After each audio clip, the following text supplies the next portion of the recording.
You think she's gonna tell on us? Her word against ours. That Joey, he'll be looking for us. You scared, chicken shit? The hell I am! I ain't scared of nothing!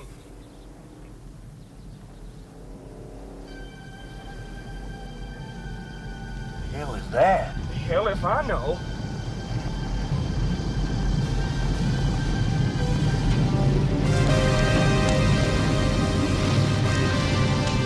Holy shit! Fuck off! Fuck off!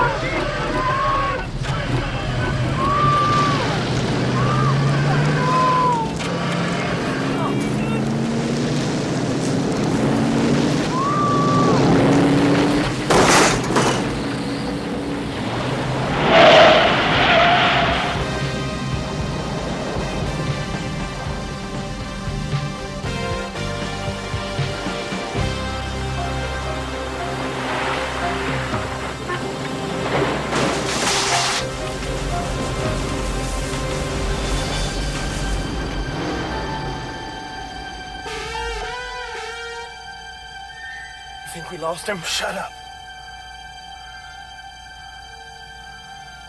We lost him. God damn, what was that thing? Get out and see if you can see anything. Why don't you get out and see? What if that thing's waiting around the bend?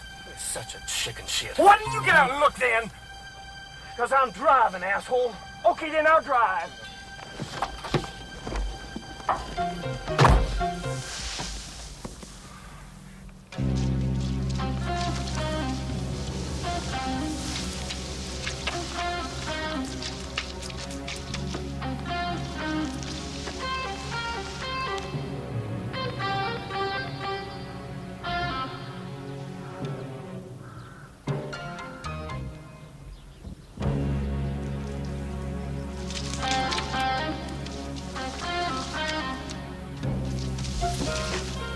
Looks like we lost him.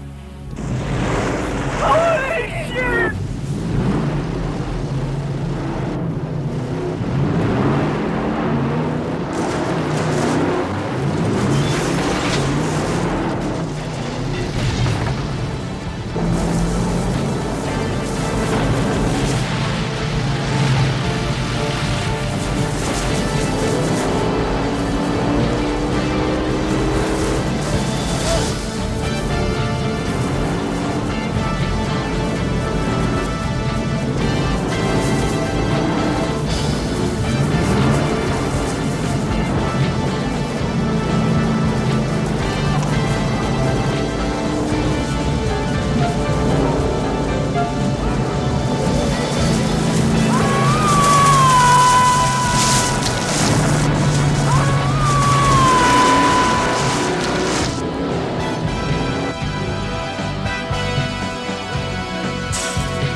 Hey folks, this is Matt, aka Ramble Raft for Life, and doing another review. As people can tell, it's a little bit different, a little bit of a podcast thing, because I got the pleasure of watching a film I saw a long time ago when I was a kid on VHS. I had taped with a few others. I can't remember which ones, but it's called Rolling Vengeance. And also part of the reason why I'm doing this is that I am not alone. I am joined with. Hello, everybody. How you doing? It's me once again, Efree and stuff. And I wanted just to say, Matt, thank you for having me on here. And No thanks problem. to out there for I've seen some feedback everybody left for the fan commentary we did for Silent Rage. I'm glad you guys enjoyed it. We enjoyed doing it for you guys and stuff. Yeah, a lot of people missing Efree. Yeah. But Rolling Vengeance is a film that I found thanks to Mike, OCP Communications. Definitely check his channel out. The new thing he's got a source. I think Celluloid Nation. Yeah, it's http://celluloidnation.blogspot.com. I'll put the link down there for everybody.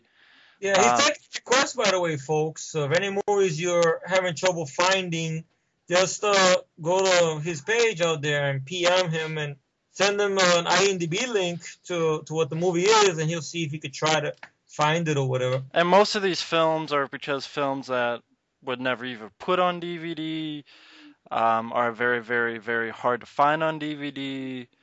The only way you can find it is from maybe a DVD-R, and it's like, well, that's kind of the same thing. It's just they had the smart to rip it and sell it.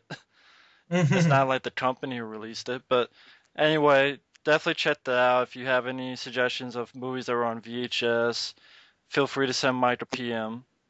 Yeah. But anyway, Rolling Vengeance is a 80s vigilante film, only with a twist of a monster truck, which is definitely a kick and a half. Stars Don Michael Paul, who would go on to direct films such as Half Past Dead, Who's Your Caddy. I believe he directed some other stuff, right? You were talking to me one time on Skype. Yeah, I don't know what else he's gone to direct. I got IMDb in front of me, folks. Let me just double check. All right. Is it a Crow? Was it Crow? Oh, that's the director. The director actually did an episode of that. His titles for directing, he did 6 movies. Okay. Well, he actually directed one of the episodes of the Renegade TV series with Lorenzo Lamas. He directed an episode of Pacific Blue, episode Silk Stockings. Oh, he wrote Harley Davidson and the Marlboro Man. Oh, really? Yeah, he was a writer. He wrote that. This is written by. That's actually a good one. Oh, shit.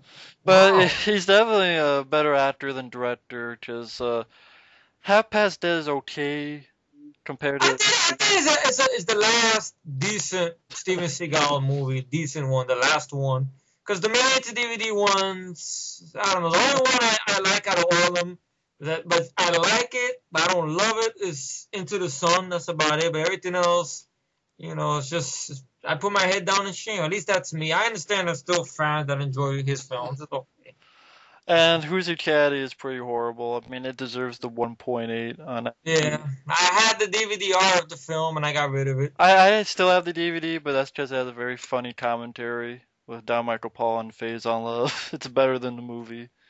Oh, if I would have had that, I would have just kept it for commentary. But I just had a DVD-R that had nothing on it, just the movie alone. The movie was just pathetic. But you want to see comedy with golf, watch Caddyshack or Caddyshack 2. But Rolling Vengeance, I mean, he's an actor in this, and he plays the lead. He plays Joy Rosso.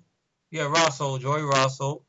I discovered this film, by the way, when I was a kid as well, like Matt. And one of those movies, once again, I thought I was the only one in the world that knew about, and stuff. Until one time he mentioned it in one of his videos, when I still have my account on here and everything. Well, yeah, I mean, it's you can't forget a movie about a monster truck vigilante. Yeah. And it's very straightforward film. I mean, Don Michael Paul did a good job. You also have Ned Beatty in the film. He plays the bad guy in the movie. I mean, the story, like he says, very simple. Don Michael Paul's a truck driver. he has his father, Big Joe. He has a mom, a brother and sister. Mm-hmm. Then you have these sort of rednecks. And this movie is kind of called redneck exploitation. You can see why. Just there's a Yeah. lot of rednecks. Yeah.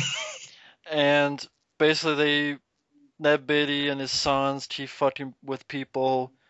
And at one time, his sons, for some just random reason, are fucking with Don Michael Paul's mom and younger brother and sister and driving a car. Yeah, throwing beer bottles at their car on the middle of the road and stuff like that. And she's screaming, "Leave me alone, leave me alone!" And then they're out the road there, car side by side, and this truck comes. The driver of the truck turns out to be a friend of Don Michael Paul's character, and he thought that she was gonna swerve, but it was already too late for him to respond, and he ended up knocking her off the road, not on purpose, but she dies, and she and the kids die instantly and stuff. And then you get a trial, but once again, the law and justice are two different fucking things, and they get off over some bullshit technicality, until the Don Michael Paul's Joey's father, Big Joe. And after the court, they go to the bar, which is owned by Ned Beatty, the father of these assholes who did this crime.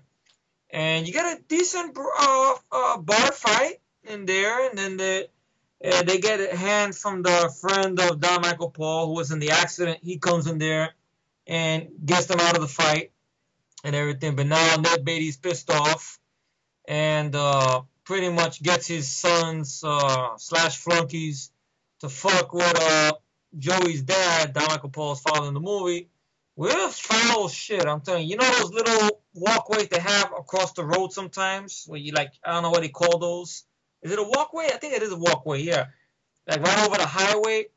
Yeah. And the truck is coming in. These motherfuckers, it's just despicable. They take center blocks and they drop them over the damn shit right into the truck into the rig of Don Michael Paul's dad in the movie, Joey's dad, causing him to crash. And he ends up being rushed to the hospital, and he's hanging on by a thread. And that's when Don Michael Paul ain't having it no more. And I guess there was a sort of a little story there that he was building a monster truck to compete in a rally or something. Maybe that's why he was working with his father to get money. But he was on and off with it. But I guess for some reason he decides to build this truck. Goes to the junkyard. I'm probably the only one that me and Mike, I think, would only, because we three of us got a chance to watch this last night together and stuff. And we were talking in the middle of the film and everything, and we liked the song. And I know Matt didn't care for the song. It's cool. And he goes to the junkyard, it's like a montage, and he picks up, makes a periscope. He finds a giant drill. Really makes the monster truck from hell. I mean, Gravedigger ain't got shit on this monster truck. I mean, it's like a giant Radio Shack Tyco truck, and shit. Tonka truck. Tonka truck, like Matt calls it. And it has flames in the back and shit. And goes out. First thing he does, he smashes up because I guess Ned Beatty's character, Tiny Doyle, has this used car lot along with his strip club. So you see some titties in the movie. And in the backyard, he's just running over the cars. They don't notice it. I like the old guy just comes out, his mouth hanging open, looking at this shit. And then he goes back inside. He says, "Let me just get a double. Let me get a drink." He don't say nothing and everything like that. But yeah, I mean, long story short, he starts taking a few people out, takes two of his sons out, and Ned Beatty gets a little bit pissed, and they have this little sort of, well, first off, the lead guy has a girlfriend where he likes to park his radio sometimes. I seen the girl, I don't blame him, man. And